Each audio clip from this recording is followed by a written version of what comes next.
3, 2, and 1. Hi, good evening. It's 6:35 and I'd like to call the September 16, 2021 City of Brisbane Parks and Recreation Commission virtual meeting to order. This meeting is compliant with the Ralph M. Brown Act as amended by California Assembly Bill number 361, effective September 16, 2021, providing for a public health emergency exception to the standard teleconference rules required by the Brown Act. The purpose of this is to provide a safe environment for the public, staff, and commissioners while allowing for public participation. The public may address the commission using exclusively remote public comment options. The commission may take action on any item listed on the agenda. The Parks and Recreation Commission meeting will be an exclusively virtual meeting. Members of the public may view the meeting by logging into the Zoom webinar listed on meeting ID 920-4174-1911, passcode 123456, or on Comcast channel 27 and the city's YouTube channel at www.youtube.com/BrisbaneCA. The agenda materials may be viewed online at www.brisbaneca.org/meetings. To address the commission, members of the public are encouraged to submit written comments before the meeting. Members of the public who join the live Zoom webinar may address the commission in the meeting when called upon by the chairperson. Please use the chat box in Zoom to alert staff that you want to address the commission.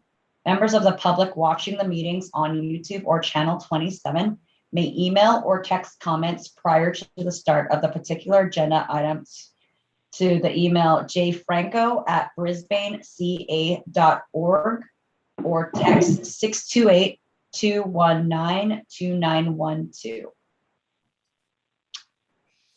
All right. If you need any special assistance to participate in this meeting, please contact the Parks and Recreation Department at 415-508-2140 in advance of the meeting. Notification in advance of the meeting will enable the city to make reasonable arrangements to ensure accessibility to this meeting. So we'll go ahead. I am Natalie Ocampo, the chair of Brisbane's Park and Rec Commission. Sarah, can you please call roll? Yes. Chairperson Ocampo. Here. Commissioner Greenlee. Here. Commissioner Bolivar. Here. Commissioner Kern. Here. And Commissioner Sims. Here. Okay. All right, the next item, we have the adoption of agendas. If there's any deletions, additions, changes. If not, we can go ahead to make a motion to adopt the agenda. I make a motion that we adopt the agenda. Second. I'll second that. Okay, so to adopt the agenda, Chairperson Ocampo. Aye. Commissioner Greenlee. Aye. Commissioner Bolivar. Aye. Commissioner Kern. Aye. And Commissioner Sims. Aye. Right, the next item is approval of minutes. So if there's any updates to that, otherwise we can have a motion to approve the minutes for September 8th. Go ahead, Bonnie. I make a motion that we approve the agenda, the minutes, excuse me, of September 8th. Okay. I second that. Okay, so we'll vote to approve the minutes of September 8th. Chairperson Ocampo. Aye. Commissioner Greenlee. Aye. Commissioner Bolivar. Aye. Commissioner Kern. Aye. And Commissioner Sims. Aye. Okay, so the next item on our agenda is citizen communications, and it looks like we have Tony Bion. I don't know if I said that correctly. I apologize. Yes, I will unmute him. He would like to address the commission regarding the state of the Lippman soccer field. Hi, Tony. Okay. Hi, guys. Hi. Thank you for your time. So my name is Tony Bion. I am the Field and Safety Officer for Brisbane AYSO. And I don't know, because I'm kind of new to, I guess, who's responsible for Lippman Field? I've heard that the school district owns the field, but the city maintains the field. But I mean, in the entire time I've been playing soccer or coaching soccer on that field, it's never really been in great shape. But this year in particular, there's been no real grass in the playing field, and it's becoming more and more unsafe. And I guess it's a bit too late for this season, but I guess in anticipation of next season, it would be great to see if you can improve the state of that field in some way. And I would like to get some guidance as to, I guess, how to go about making that change for next year. Can you also add, hi, Tony, this is Natalie Ocampo on the chair. With the AYSO Brisbane soccer, you mentioned Lippman soccer field. Are you also talking about the upper field or just that main soccer field? Oh, no. So the Brisbane Elementary School soccer field is okay. That lower field is fine.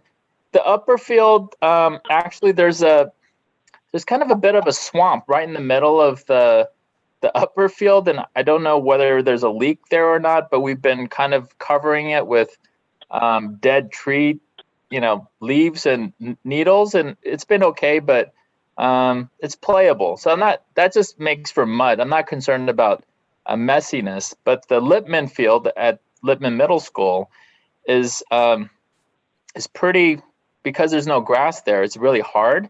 And then there's a lot of rocks. I don't know whether, I think there's just a lot of rocks kind of in the dirt, and as the dirt gets tossed up, the rocks are coming out and the kids are falling on the rocks. And I've actually fallen on the rocks, and it punctures really. And my daughter, who plays U12 soccer, she fell, and I'm not, obviously, I grew up in Sonoma where the grass was fairly luscious, and I'm certain that if she fell on that grass, she would have been fine. But I mean, the part of the field that she fell on was quite hard, and she actually fractured her wrist on that. So, but even before that, I think, I've talked to other people. It's not, it's not really safe for kids to play on that field. I think we've been lucky. We've had few, just my daughter, I think, that I've heard of who've actually broken bones. But I mean, also, the fact that the soccer field overlaps with the baseball field has always been a concern, because they kind of, it looks like when they get to that space, they're playing soccer, but like on an ice rink, they're being very careful not to fall because they know that it's bad. Ideally, if it was a perfect world, I'd love it if Lippman was a turf field, but artificial turf. But I know that could potentially be a long-term solution, but I'm just thinking about next season, just trying to make the field safe. I think that should be the main priority now. And then long-term, we could start the discussions about whether we can turn it into a turf field. Even with lights, I think that, if you've seen the fields in San Francisco become revitalized, since they've gone turf, because you can have soccer games at nighttime and it's just an active place for recreation at night. So, I mean, that's a dream. That would be great. But the immediate need is grass. I think we can't obviously grow grass in weeks. I think it has to be, we have to invest, whatever is required to grow the grass, so that it's there when soccer season starts. And because obviously if there's just a little bit of grass on the dirt, once the kids play on it, the grass is just going to come out, right? So we need real grass that can withstand the kids running on it, because it does get a lot of usage. But I wanted to bring it to everybody's attention that it's becoming more unsafe than it used to be. Before it was okay, I mean, because there was, enough moisture where it was playable, but I think it's clearly become dangerous. So anyway, I wanted you guys to know about that. And then if there's anything that I can do to push this along, and then if there are other people, because the school district owns that property. I know that Ronan, who's the superintendent, I've talked to him about things related to soccer on those fields. I know he manages that side of it. I don't know how involved he is in terms of the maintenance of that field. I have had discussions with Joe Fryer. He's been helpful in getting dirt to help fill the gopher holes, which have become fairly dangerous as well. So not only is the ground hard, there are these gophers that leave these holes. And then what ends up happening, I think, because of the dogs that are on that field, they chase the gophers and they leave these large craters, which are very dangerous when the kids are running full speed. They could potentially break an ankle in those. So my wife and I, we've been spending a lot of our weekends filling those holes in. And recently Joe's been getting us dirt, but it's not. We need to get rid of the gophers. We need to get grass on the field, and then I think that would be great for next season. But this season I think we only have a few weeks left, and so there's not much that can be done this season. And but yeah, I think if we can get something started for next season, that would be great. Got it. Thank you, Tony, for all those details and your concern with the fields. I know that soccer is a huge sport within our Brisbane community. So with we had 190 kids sign up for soccer in Brisbane. So it's definitely a big part of our community. The kids love playing, and that's so I coach 2 teams. I want the kids to stick with it, play till they essentially. It'd be great if they would play up until high school. That would be my dream. But but as they get bigger, when they fall in Lippman, it gets even more dangerous, right? If you're only 40 pounds and you fall, it's not that bad. You're 150 pounds and you fall, it's pretty getting more there. So I think Lippman is a big part of Brisbane AYSO. So we do need to fix that. Yeah, thank you. Yeah. I guess anybody on that are Brisbane staff, do you guys know the process with how we can take a look and assess the field?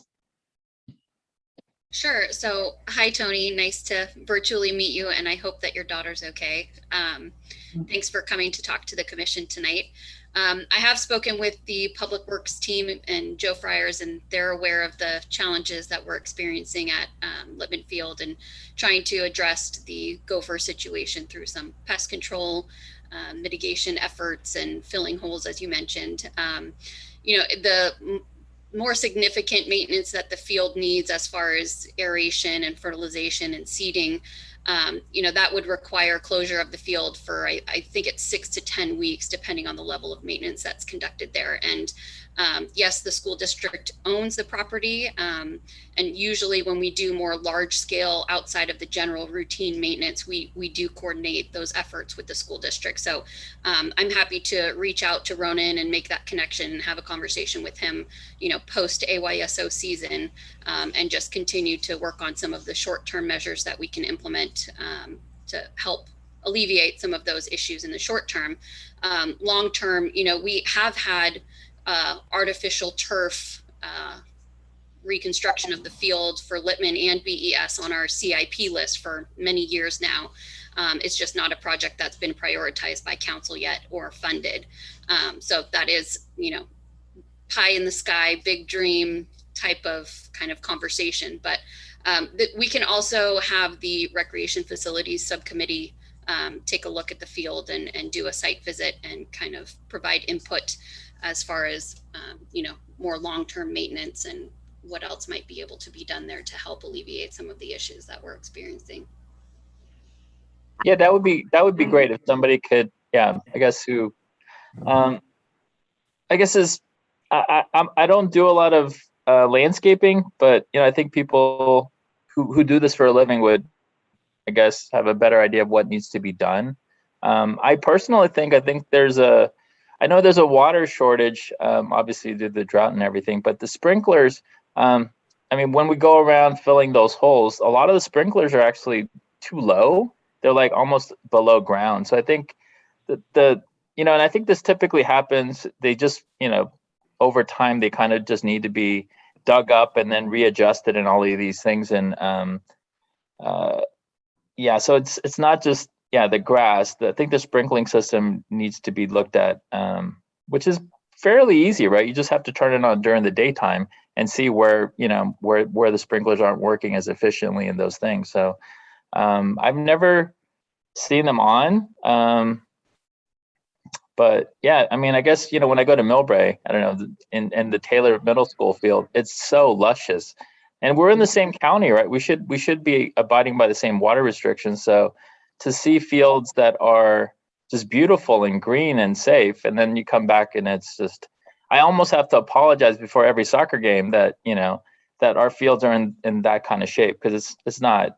I mean, the coaches that come from other cities, I mean, they also know it's not ideal. So, but yeah, I think it's a combination of, we need grass, and we do need to obviously improve the sprinkling system, because there are obviously parts of the field that are just not getting any water at all. Because nothing is growing on them. Yeah. Oh, Got it.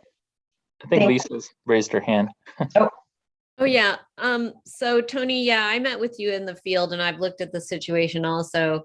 I would really like to make this a priority for this committee to get this field. It's had problems for years. I did take a picture and send it to our maintenance, the City of Brisbane action line or whatever you call it. And they turned the sprinklers on somewhat, but said there was a drought and they were not able to really water it as it should be watered. However, I definitely noticed that the sprinklers are broken in several areas, and that just the soil in the grass it's not nurtured. There's such a thing as maintaining something, and there's such a thing as nurturing something. And this grass has not been nurtured. It has been mowed, and mowing is okay, but that's not going to make the grass grow. Just Right. mowing doesn't help. And then Probably also, makes the mowing easier if there's no grass, right? Because I'm sure it's easy. But I there guess, is, and I would also agree that water restrictions are a fact, and yet we have some fields that are like the field at the park is fine, because it gets lots and lots of water, probably too much water. So I did get a response from the maintenance people saying they did turn on the sprinklers, and I have noticed the grass being slightly wet in certain areas in the early morning. I'm usually there before 6 a.m., but it's definitely not making a difference. So this needs to be heavily reviewed and figured out, and not just pushed on the back burner like it's been done for at least a couple of years.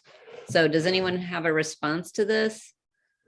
I agree with you, Lisa. I'm in that field a lot, and I have noticed a difference. So, and I completely agree if it's a safety issue, especially. I guess I also have a question. I am a dog owner, and it's near my house, so I'm there a lot. We have a new puppy, and with the dog park being closed, it's a nice place for the puppy to play. But now I'm starting to wonder if I should do that, or if I haven't noticed any, digging of holes by my pets, but I'm curious about what the commission thinks overall about that issue, and whether dogs are exacerbating it, and how we best address that. I think it's, even at Brisbane Elementary, there are like signs that say no dogs on the field, but it doesn't stop the people from bringing dogs onto the field. And actually, for the most part, the AYSO people, we like the dogs on the field. The only thing we don't like is finding all of the poo everywhere, right? So if you're a dog owner who has dogs but picks up after your dog, we're totally fine with that. That's not a problem. I think once we resolve the gopher issue, the dogs, the kids love the dogs, So that's I think the dogs are fine. The poo is a problem, but we manage that. I just carry a lot of bags around to pick them up and stuff before practice. That's fine. The gopher thing, which I think is everywhere, will need to be addressed. But the bigger concern, besides the gopher thing, is the grass. So we can start with the grass, get the grass growing, which likely will require the sprinklers being updated to water the grass, and then we can, deal with the gophers, maybe in the same time. But Right. I don't have any problems with the dogs. That's helpful. I guess also, Noreen, you mentioned like post AYSO. So it looks like the AYSO season will be ending, I think, November 20th. Well, that's my kid. Yeah, that's about, yeah. Yeah. My last game is like November, and I think our season just got extended. It's like November 13th, I think, is the last game. So it's around middle of November. Right. So I guess like Noreen, you mentioned like the next steps you'll meet with, I guess you'll have a post meeting and a recreation site visit. And usually like to fill these holes, or for if we were to close the field, that would take about 6 to 10 weeks to close. Is there also another timeline about, I guess like if the schools have a soccer, like a spring soccer season? I don't believe that the school has a spring soccer season. Typically it's baseball in the spring. Okay. And our baseball league does use that diamond on the one side of the field. Yeah. So as far as a next step, it might make sense to schedule a recreation facilities subcommittee meeting to go on site and assess and make some recommendations, and then follow up on those recommendations and potentially agendize it for the full commission at a future meeting if that is the will of the commission. Okay. But because we don't have it on our agenda tonight, I don't want to get too far down that rabbit hole. Yeah. Right. So we're looking probably at, I guess like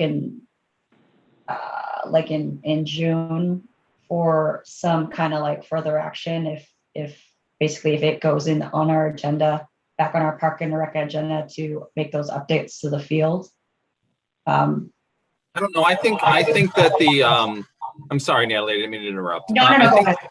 Lisa and I are on facilities. We can probably meet quickly here over the course of the next couple of weeks and start putting together a game plan and work with Noreen and crew. Okay. Yeah. Cool. Great. Thumbs up. Thanks. And then as far as like a follow-up to Tony and our Brisbane residents, do we bring that back to the agenda, Noreen? I don't know, or basically Frank will update us back when they meet after the subcommittee meeting? Yeah. Okay. The subcommittee would provide us a report out to the full commission. Okay, and then the best way for Tony is to just look out on our agenda to see if it's back on. Is that how it works? Yeah, or staff could follow up with Tony directly and let him know what's being done. And then if and when, depending on the level of maintenance that is going to be conducted, we can just publicize that to residents so that they're aware, especially if it's going to result in a field closure. We'll make sure that we put that information out into the community through the weekly blast and possibly the Star and through social media. Got it. And one final question, Nora, is the turf for that field, is that on our list of, I know when we looked at all of the potential priorities for budget, I can't remember seeing that or where that was listed, but I'd like to relook at that too. Yeah, the turf conversion for Lippman and BES are both on that capital improvement project list. Okay. But yeah, I'm speaking as a parent whose kids went to BES. I don't think anybody wants to turn BES into a turf field. That's almost like the most beautiful soccer field. Yeah, nobody wants turf there. I think everybody agrees that because Lippman has got the baseball soccer thing going, and then it's never been in great shape, that makes sense to turn that into turf. And then it's so isolated that you could theoretically even put lights up and then it wouldn't bother a lot of the residents. But yeah, nobody wants, as far as I know, nobody wants BES to be a turf field. That's just speaking as a parent. That's helpful. Thank you. Thanks for the feedback, Tony. Yeah, thank you for following up, Tony. I'm really, really happy that we got this into the meeting, and we'll follow up and definitely try and get you some results. Okay, if you guys don't mind, maybe I'll check in every other meeting and see how things are going. Is that okay? Yeah, Sure. I don't want to. Okay, perfect. I'll Yeah. give you guys every like 2 months. okay. Sure. All right. All right. Thank you Also, for. Yeah. sorry, one more thing. Noreen, do you have Tony's info if he like a follow-up as well? I'm sure that I could get it. Okay. Or Tony, if you feel comfortable putting your email address in the chat, I could pull Sure. it from there also. Yeah, I could do that right now. Great, thank you. All right. Thanks, everybody. Thanks so much. Okay, thanks, Tony. Bye. You. Bye. All right. And are there any other citizen communications? I don't see anything else on the chat. Okay. No. All right. Thanks, Noreen and Jeff for assisting with that. As far as the next item on the agenda are presentations. So it's the overview of the department's aquatics programs. All right, so I'm gonna just go ahead and turn it over to Jeff. Awesome. Okay. Thank you. Let me share my screen to get the presentation up.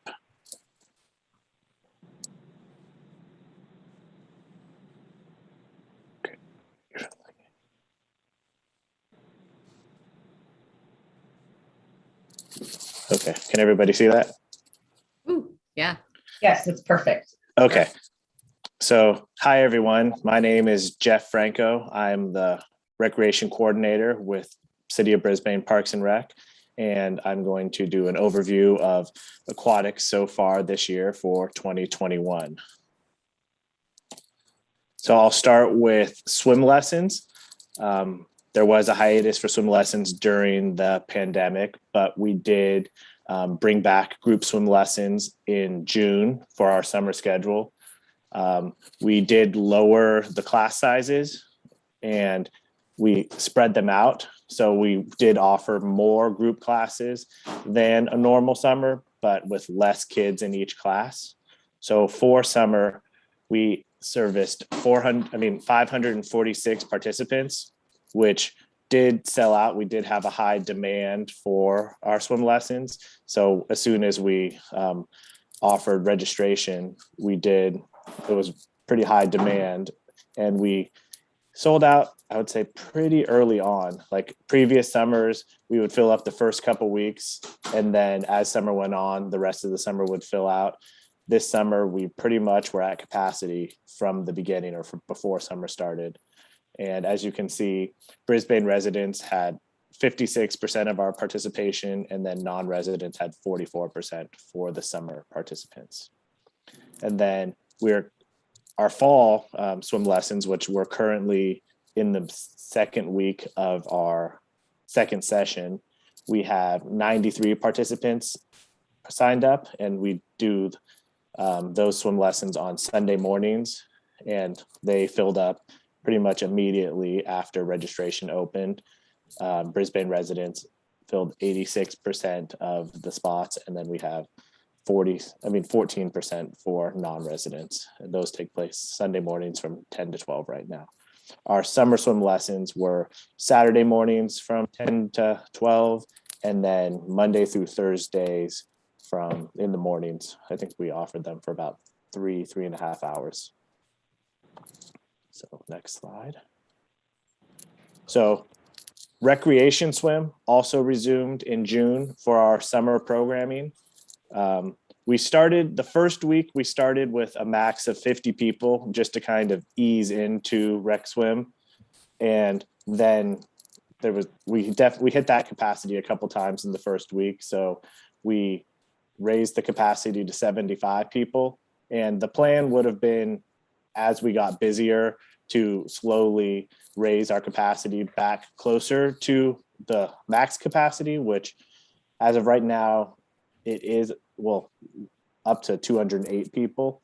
But over the summer, we averaged, I would say, the second part, about 44 people per rec swim. There were about 15 times where we got close to capacity, but those were definitely the warmer days. So the average day never got too close to 75 people. So even currently for our fall season, we're still keeping the capacity at 75. So just to allow for people to spread out in the pool for rec swim. The plan would be hopefully by spring and definitely into summer to raise that number back to our full capacity for rec swim. During the summer, we split up rec swim and then swim for the summer camp. So rec swim was first on Tuesdays and Thursdays, and then our summer camp came in for the last hour of rec swim. So this past summer, the summer camp had the entire pool to themselves, which was something that we agreed, the aquatic staff and summer camp staff, that it was a good idea to keep them separate from general rec swim. So that most likely will be something that continues for future years.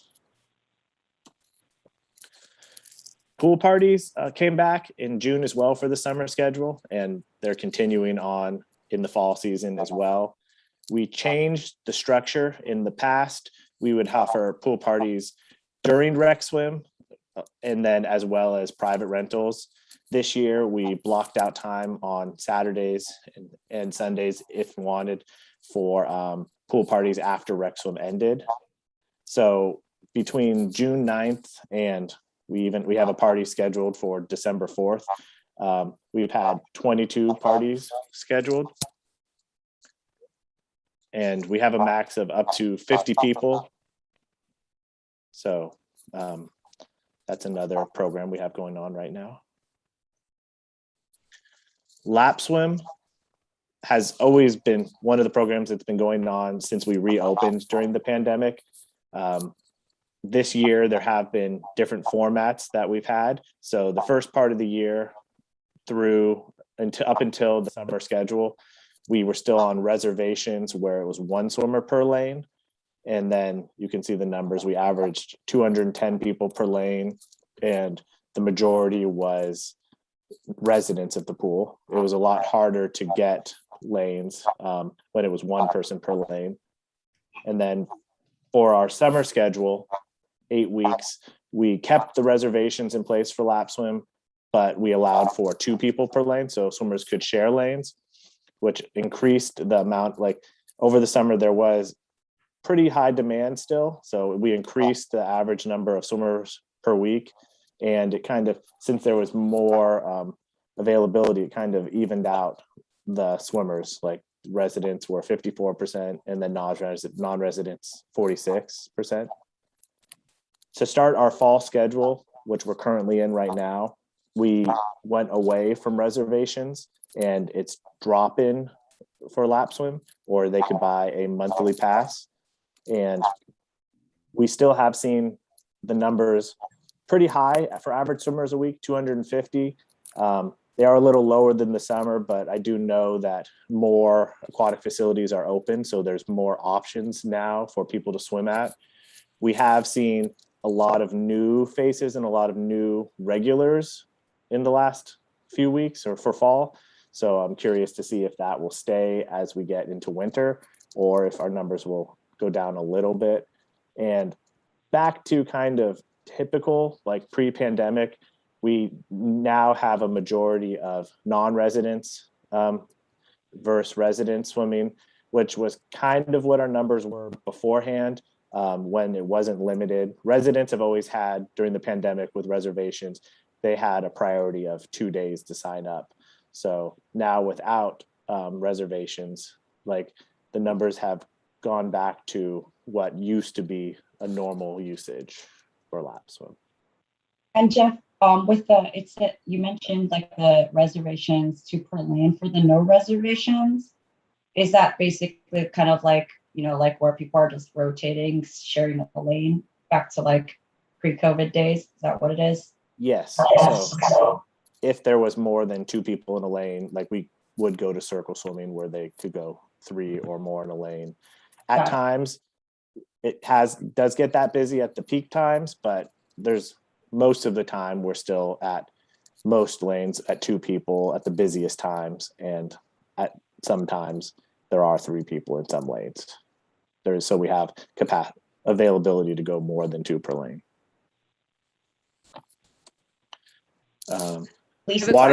Oh, I have a Lisa. question real quick. Yes. Because of the difference of residents versus non-residents with the reservations versus non-reservations, do you have any residents complaining that they can't get in or no?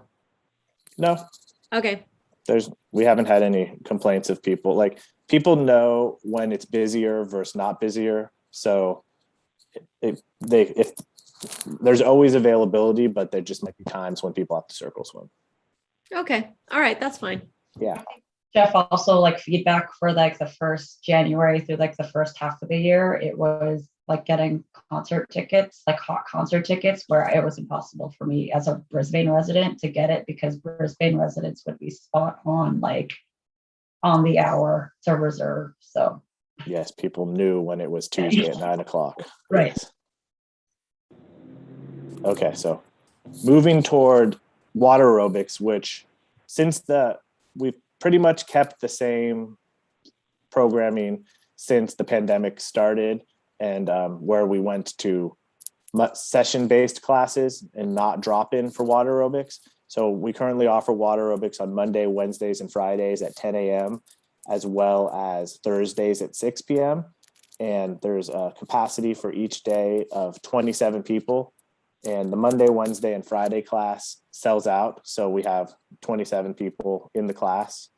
And then Thursdays right now, I think there's 20 people signed up.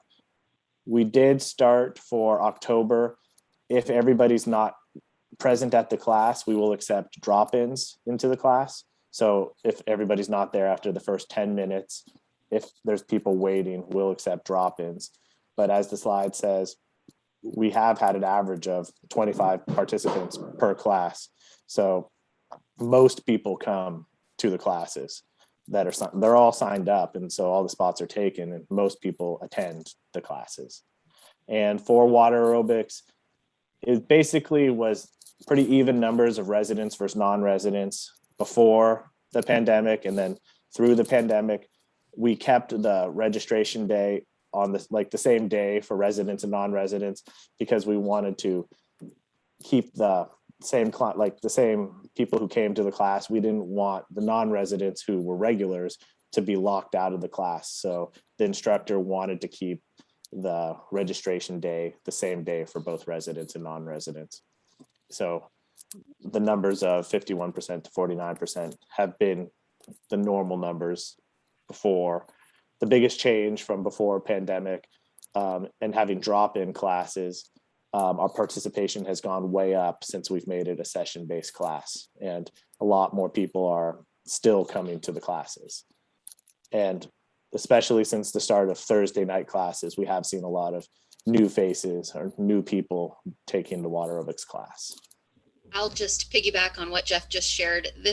The water aerobics program taught by Heidi is the most consistently well-attended contracted program that we have in the city, and it's a very dedicated following. So even before the pandemic and during the pandemic, they are a committed group, and it's really nice to have seen the program grow despite the last year and a half. So great job to Jeff and Heidi for all their efforts to keep it going. thanks, Noreen, for sharing that. It's great. Okay, next slide. So here's a picture of our current aquatic staff.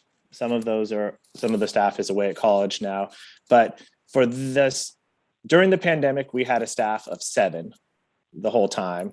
And then coming out of the pandemic, I contacted all the staff we had, including 5 staff that were in the hiring process when we shut down in March of 2020. So contacting them in March of 2021 saying, are you guys still interested? Because we're going to open up for an almost normal programming for summer. All 5 of the brand new staff were still interested. And I say all but 2 of the current staff still had interest in coming back and working. So we built up to a staff of like 24, 25, which is a small number for a typical summer, but with the programming that we offered and the staff eager to work and want hours, we definitely made it work with the smallest staff we've had for a summer. And into fall right now, we have about maybe 16 or 17 staff. So it's a smaller staff for fall, but I adjusted the hours a little bit, but mostly we're open the same amount of hours right now for a fall season that we would be in a typical fall. I will just comment that I have had a couple of people say to me how much they appreciate the aquatic staff and that the lifeguards are really on top of things there, and that they're always really paying attention. So I appreciate that. Thank you. So additional programming that has started back up.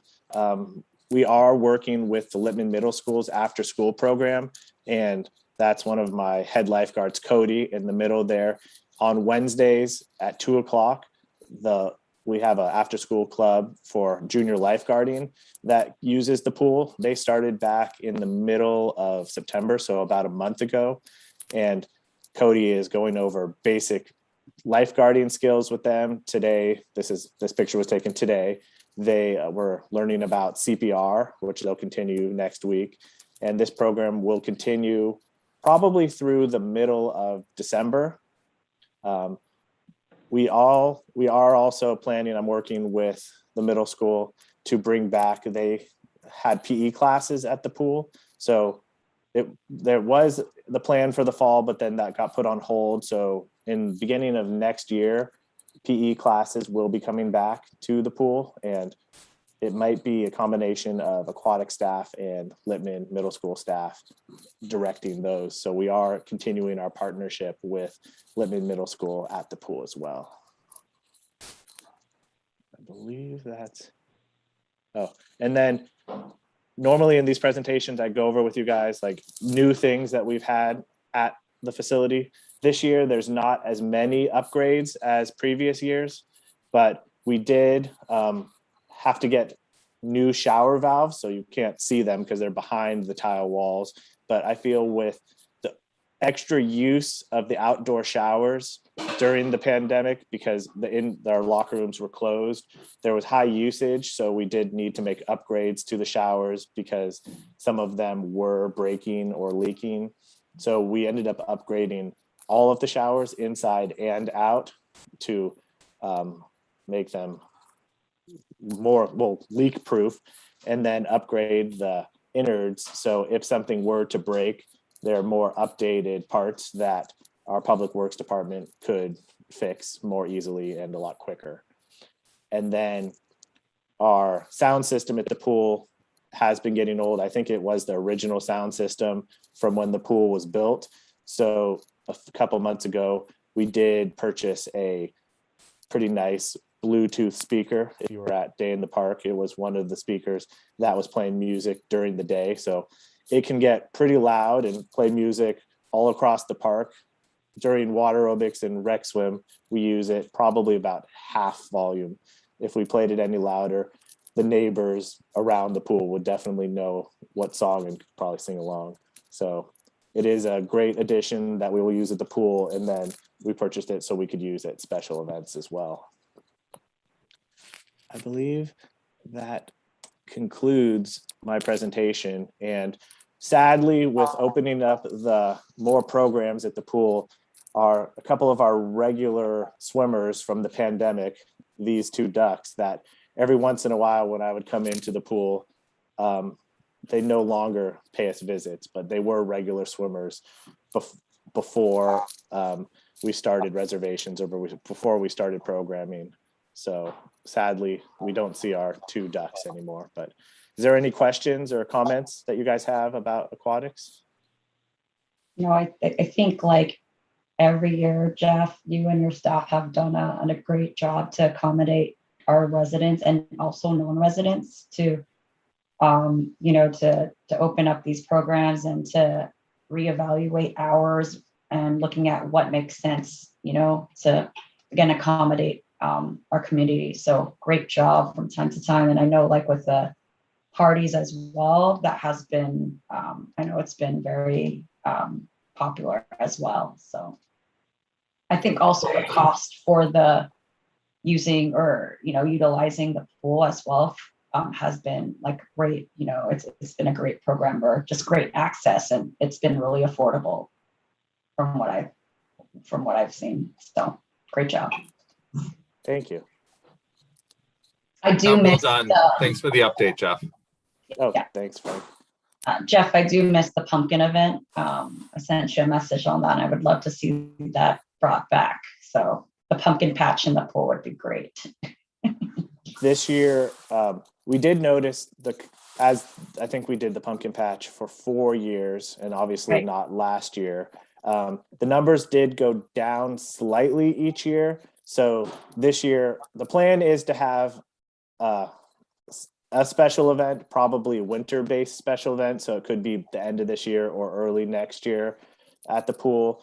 But I also so stay tuned for that. But there's no details yet. We can't wait for the pool surprise. Thank you. All right. If there's no other comments, we'll move on our agenda to old business. We have the debrief of concert series. So we have several event debriefs on the agenda. Right. And so I, as the staff lead for the first two, I am going to let Jeff continue talking to you to provide the debriefs on the concert series as well as lagoon cleanup. Okay. So for the concert series, just to recap, we had 4 concert series, 4 weeks in a row. We started with the Friday night, September 3rd, the DJ dance party, which was sponsored by the Brisbane Lions Club, our DJ Sharon Boggs. And that was very well attended. We started at first, we were going to purchase or rent a dance floor, but we decided to move away from that to allow for people to spread out around the park and dance all around and spread. So it was a very successful event. Then the next 3 Sundays, we had concerts. So Sunday, the 12th, we had the House Rockers, a rock and soul music band. Sunday, the 19th of September, we had Club 90, mostly 90s music, but they did play a variety of 80s and 70s as well. And then Sunday, the 26th of September, we had the Purple Ones, a Prince tribute band. So I feel I was at all 3, and I think, well, my opinion is the crowds for all the concerts were there at the beginning of the concert, or there was a lot of people that were there even for parts of sound check. So it was a big, as opposed to the Friday concerts where we did get big crowds, but sometimes it came like a half hour, 45 minutes into the concert as people were getting off of work. So I did notice we had a lot of participation. I think a lot of people were anticipating the concerts coming back. So we did have a lot of people there. It was good timing that we didn't compete with any 49er games during the concerts as well. Great. Other comments that I did hear from people, they appreciated how it wasn't as windy on Sundays during the day as Friday nights could be. The first concert was actually pretty warm, and then the second 2 were a little more mild, but still very pleasant. As always, feedback I heard that the music was very danceable and very recognizable. So that's something we definitely strive for when picking the bands. We did have a food truck for the first concert, and it didn't get that well attended. So the plan was to have a food truck for each concert, but we just decided let's do one for the first one, and it didn't have that well of participation. So we went away from it for the second 2 to I was kind of curious to see if I'd hear any feedback of, oh, we didn't see a food truck. I didn't hear any food feedback that direction. So we're thinking maybe we don't need a food truck for the concerts in the past. I know a lot of people bring their own food and drink, but we just wanted to try to have a new addition to the concerts. Any feedback that other commissioners have heard about the concerts or? I attended two of the shows and really thought they were fun. And I think all of the people I talked to said they were really enjoying themselves. I heard quite a bit of feedback that they appreciated the timing this time. That having them in the day was really, useful, and a little bit of weather, etc., easier to go to. One person did say she thinks it's nice to have a mix of like evening and daytime, but well done. I just thought it was a great choice of band, and it was really nice just to see people coming together for this kind of event. I know we will have to talk at the first committee meeting. I do know a lot of people did say, oh, for summer, it'd be nice to see them come back on Friday nights. And potentially for summer, that might be a good thing. But I know a lot of people did like Sundays as well. So we will be looking for feedback and asking around to see, because there are definitely pros and cons to both days. Yeah.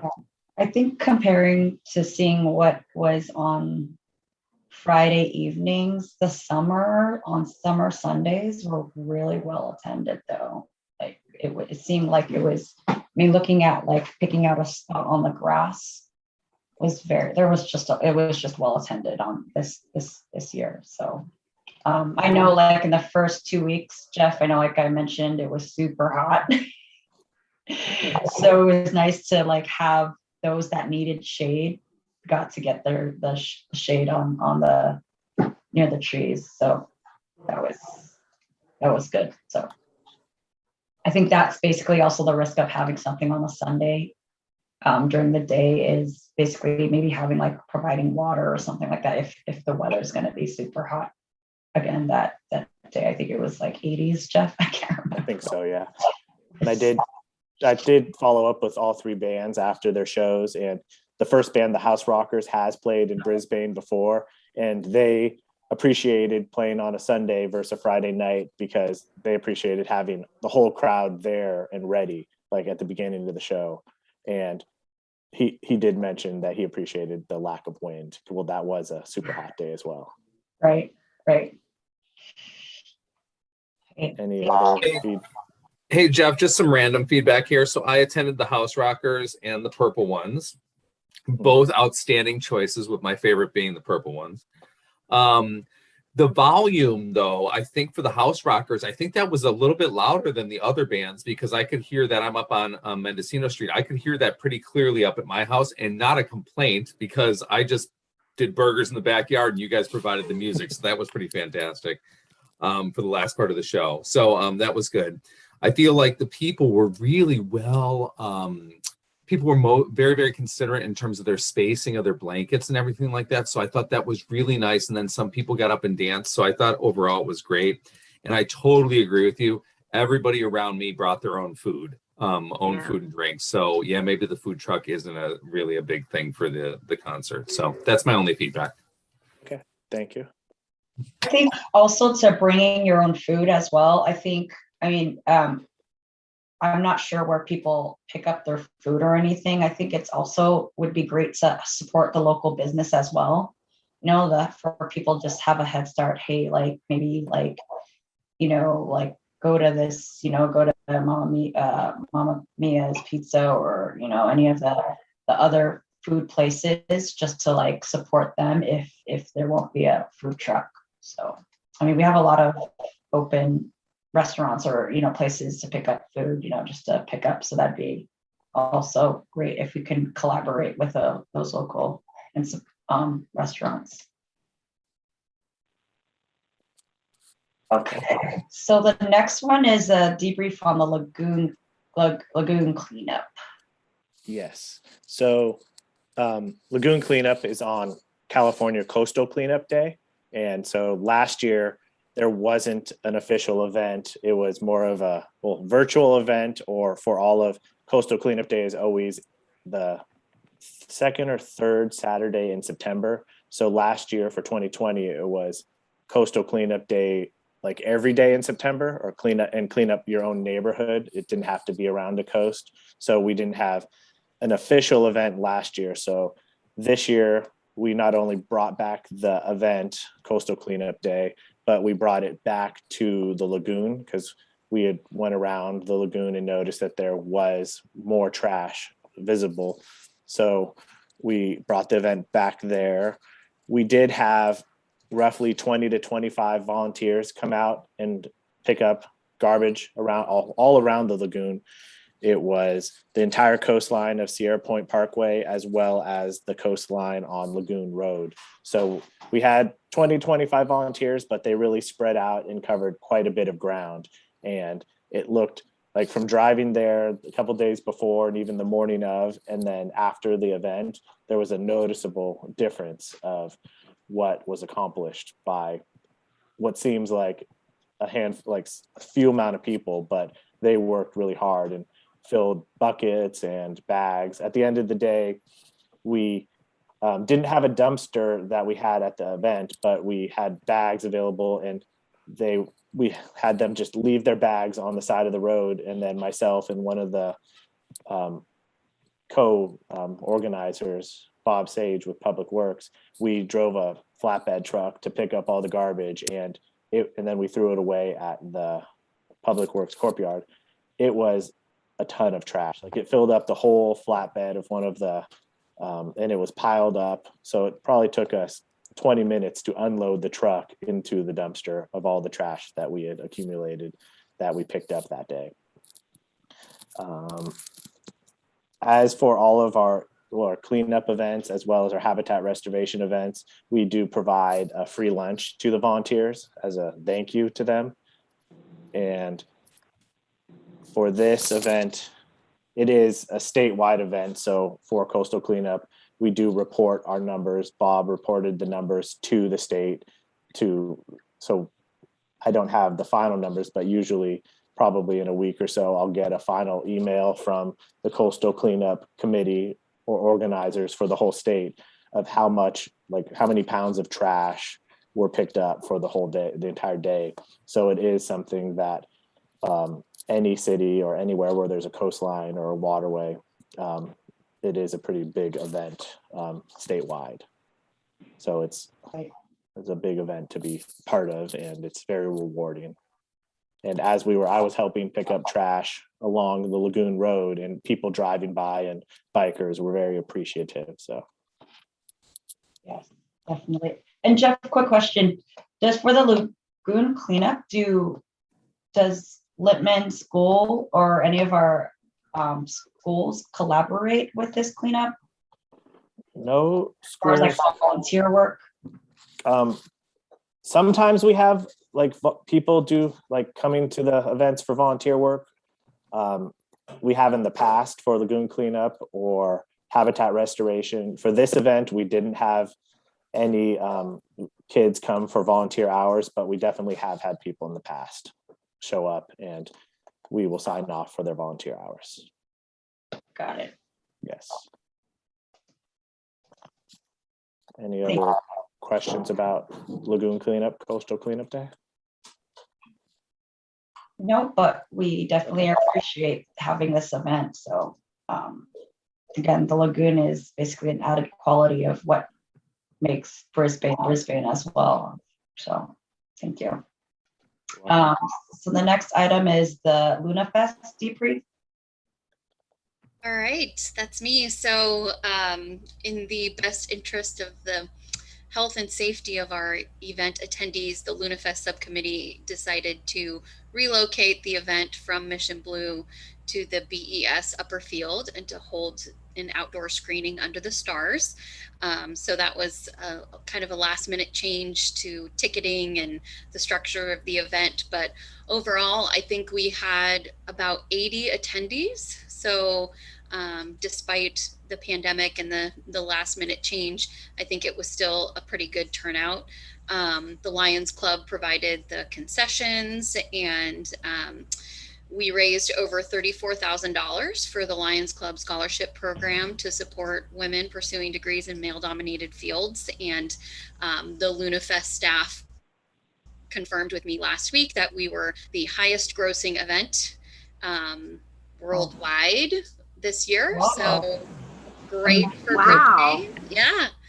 And the 3-year total of scholarship money generated for the Lions Club Scholarship Fund is over $86,000, and that's just within Brisbane. So pretty remarkable feat for our small town, and so grateful to all of our business and local donors who really make that possible. I also just wanted to give a quick shout out to Lisa for graciously providing the floral arrangements, and to Frank for securing a very large donation from Iron Horse. So thank you for that. Frank. Yeah, it was a really great event, and it was also quite the feat to get the inflatable screen to not blow away off the field. So good job, Jeff, and to the Lions Club volunteers who stepped in to help out with that as well. So overall, I think it was very successful, and I'll open the floor to the subcommittee members if they want to add anything. Incredible.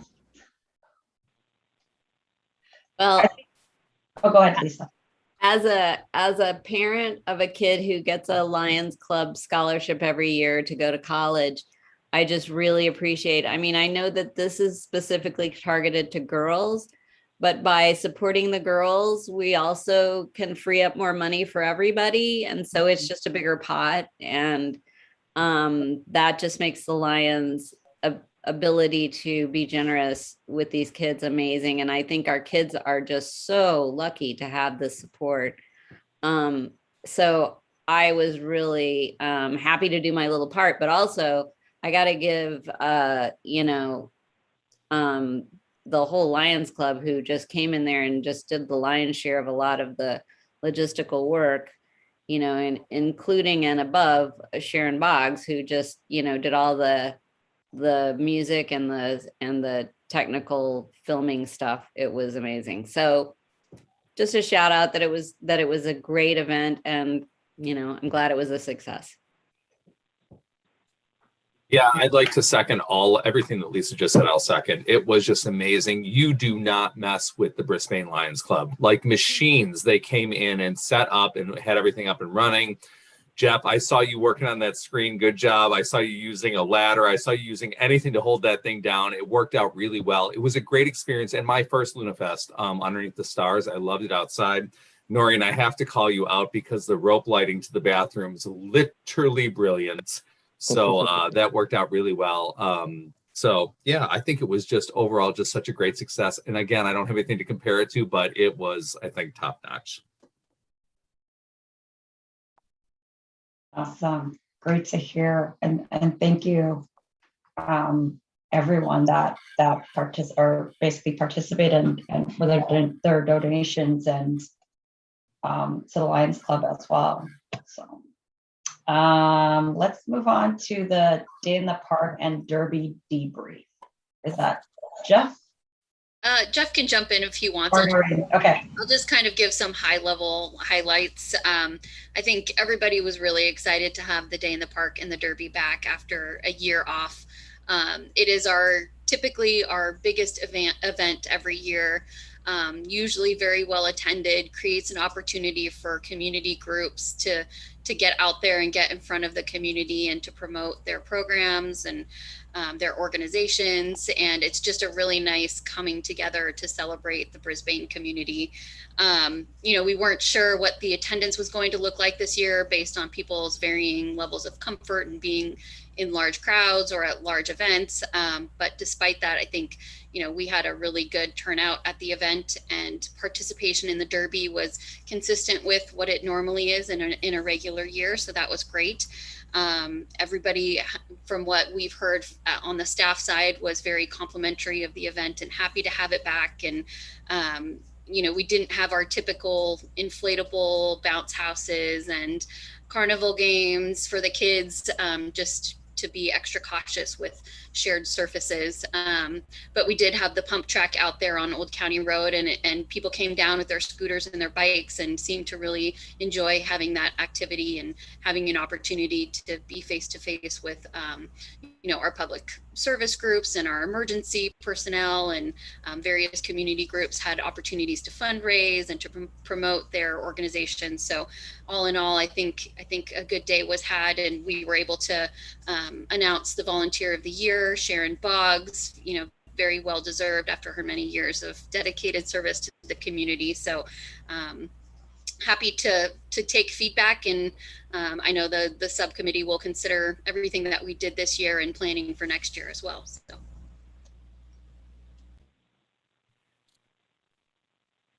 Thanks for that that debrief. So the next item is the new business on our agenda. So do we have any? Natalie, can I back up with just a little bit of feedback on Derby Day? Sure. I just want to say, I know the Parks and Rec staff put a lot of thought into how everything was laid out this year. And as I understand, it's my first year having day in the park, but I think the layout was absolutely fantastic. We were able to rotate through everything. The pump track definitely was a very welcome addition. It was heavily used. There was traffic on the pump track. I actually heard a girl say, "Excuse me, I need to get by you," and she was passing on her scooter. So it was pretty great. I think the food choices were sufficient. The band at Day in the Park, I thought, was the best one of all. And I think we should bring them back for part of the concert series. I thought they were great. They were so flexible, and they were doing so much. Scott yelled at me a few too many times for crossing the Derby track. I have to point that out. And the only other thing that I saw that was a little bit confusing, it seemed, was like the traffic coming into town. They would get through the stoplights and then come in, and then there was like sort of a traffic jam happening on Old County Road where they were like turning in. They didn't really understand what was happening. So I don't know. I don't know if we've normally set up in that spot with the past where the pump track was, but it just seemed like there was like we caused a traffic jam of some sort. So that's my only feedback. But otherwise, outstanding event. Great to hear. Any other feedback? Okay, so we'll go on to our next item, new business. Nothing. All right, reports. So chairperson, I don't have anything. Subcommittees. So we have our Park and Rec liaison meeting with council, which was held on September 10th. Any reports from that? That was just you and Lisa kind of presenting to the. Oh, that's right. That's right. Okay. That's okay. Just presenting kind of a recap of accomplishments over the past year and during the pandemic and the Smile Brisbane campaign, and then also sharing with them the commission's goals, our top 3 priorities for the coming year, and then selection of the Volunteer of the Year. Thank you. Thanks for reminding me. September 10th seems a while back. Yeah, I was there. I know. I couldn't remember. I was there. Okay. Sorry about that. All right. The next item is setting up our subcommittee meetings. Yeah, so I know for certain that we need to schedule a Festival of Lights subcommittee because that is rapidly approaching. And then we also have a minor update from the Open Space and Ecology Committee regarding the festival tree. So that subcommittee, which I think is currently just Bonnie and Julie, it would be great if we could get something on the calendar in the near future if possible, so that staff can begin planning for the event. And as far as the Festival of Lights, is that the first weekend in December, the first Sunday? Sunday. I believe it's the 5th. Yes. Thank you. Sneaking up on us. Yeah. Yeah. Should we try to set a date now for the Festival of Lights? If possible, yes. Let's see. I could do next Wednesday.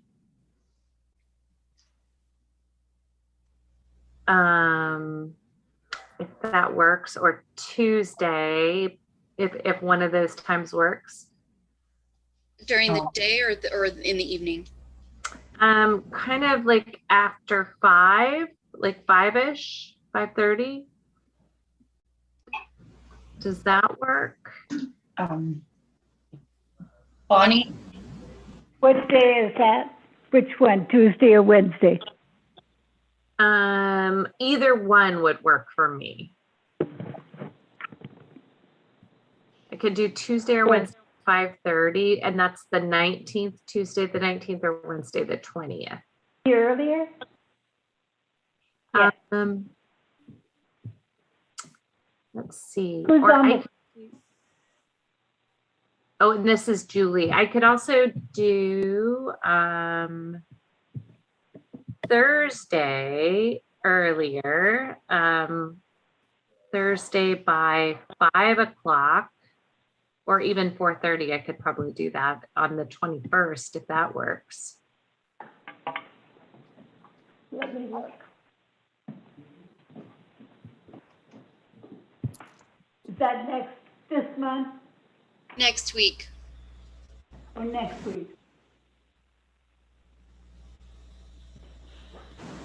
Either day is fine with me. Do you have a preference, Julie? Preference, Noreen? No. I have a meeting on Monday, so I know that's out. Am I allowed to have a preference? Yes. I would say Wednesday would probably be best. It's Ricardo's the staff liaison for Festival of Lights. Oh, then not Wednesday because he does softball. So Tuesday or Thursday? Yeah, maybe we say Thursday because we can do it a little earlier. So should we say Thursday at like 4:30? Thursday the 21st at 4:30? Yeah. Does that work for you, Bonnie? Yeah, that'll work. Okay, great. and is there another subcommittee? Did you mention, is it? Yeah, facilities. We need facilities. Yep. So we Noreen, can we just do this one via email separately? Because I'm like, I need to look. We need to be out there during the day. My day doesn't usually wrap up until right around 5. Lisa, I don't know about you. I'm open. I'm open. If we have lunch on the field. Yeah. Yeah, that'd be great. Yeah, we can coordinate over email if that's easier. Yeah, Yeah. I think that would be a little bit easier. Okay. That's a great idea. Thanks, Frank.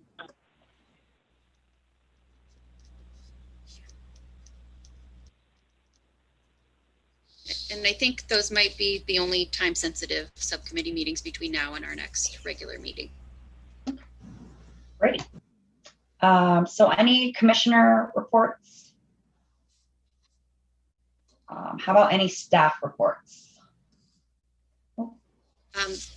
The only thing I have was I was going to make mention of upcoming events.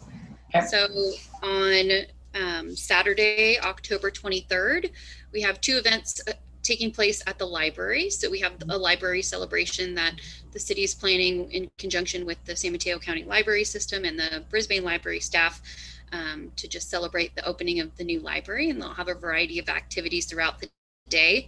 That will be from 10 to 5. And then in the evening from 7 to 10 p.m.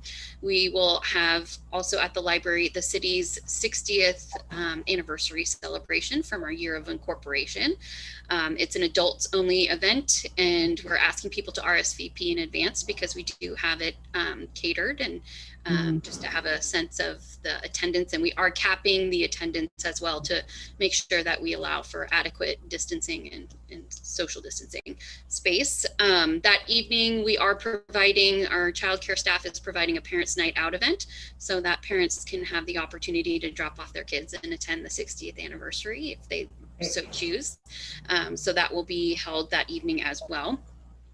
And then in November, prior to the Festival of Lights, when we want everybody to have their stars lit up on their homes, we are bringing back the star decorating workshop. So Sarah is working on coordinating that event in partnership with the Chamber of Commerce and Bob Wilson,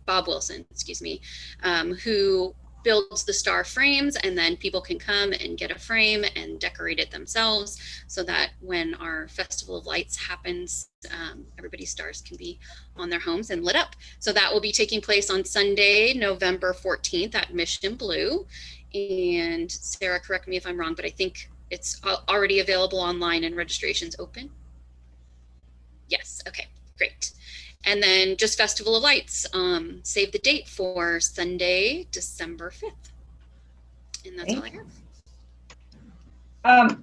Also with the star decorating, I know like with those that just move into our community, is there like I guess like they want to hear like the history of it? Is there something that they can read while they decorate their star, or kind of like a quick summary, or like, that can be posted somewhere?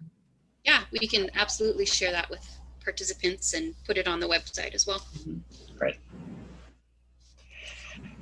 Okay. The next item is commission matters. So are there any written communications?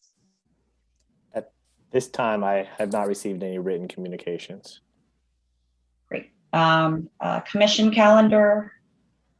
Do we have anything for that, or is that? So our next meeting will be November 10th. Mm-hmm.